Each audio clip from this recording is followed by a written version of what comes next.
If you're planning and preparing to install a winch on your Jeep Wrangler JL with the steel bumper group, this is the video for you. While the process is pretty straightforward, it's far from easy without the tips and tricks I'm going to share with you in this video. I'm not going to go into the details of each step of this install, but in summary, the steps are the following. First, you will need to disconnect the wiring harness from your factory LED fog lights.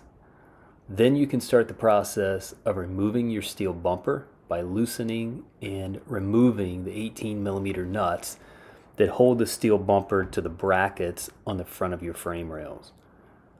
Once you have your steel bumper removed, you will need to install a winch plate. After you have the winch plate installed and secured, you will then mount your winch to the winch plate. Remember to mount your fair lead to the front of the bumper, and then you can reinstall the steel bumper to the frame rails.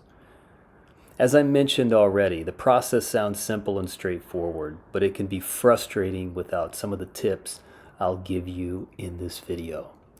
The first tip is to give yourself plenty of time. The first time I did this install, I thought it would take me an hour and a half, 2 hours at the most. I was wrong, and I found myself standing in my garage at 2 a.m.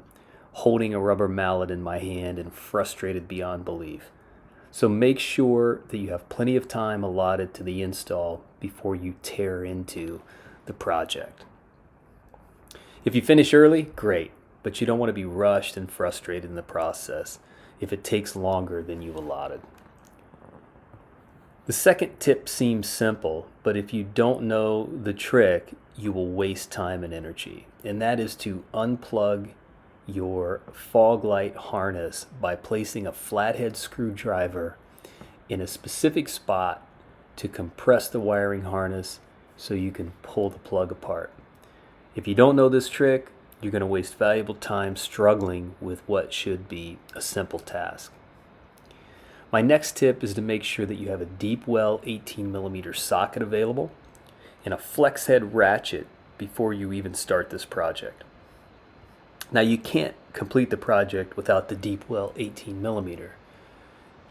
You can complete the project without a flex head ratchet.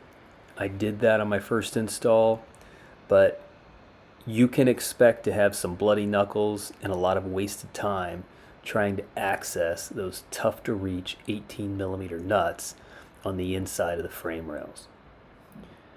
The fourth tip is to use a light coating of grease on the inside of your winch plate and have someone hold the plate for you while you tap the plate into place with a rubber mallet. Now, I've only used the Rusty's off-road plate, which is an extremely tight fit. So if your winch plate slides easily into place, you'll save yourself quite a bit of time and frustration.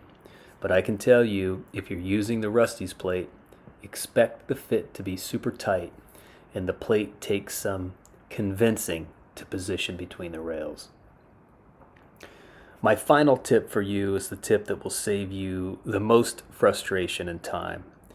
When you are ready to reinstall your bumper, loosen the 16mm nuts on the outside of the frame rails first. The extra few millimeters of clearance that you gain on the outside mounting holes by doing this will make reinstalling your bumper far less painful and frustrating. This tip alone may save you from standing in your garage at 2 a.m. with a rubber mallet in one hand and an alcoholic beverage in the other. Thanks for watching. Like, subscribe, and tell all of your Jeep Fanatic fans about the channel.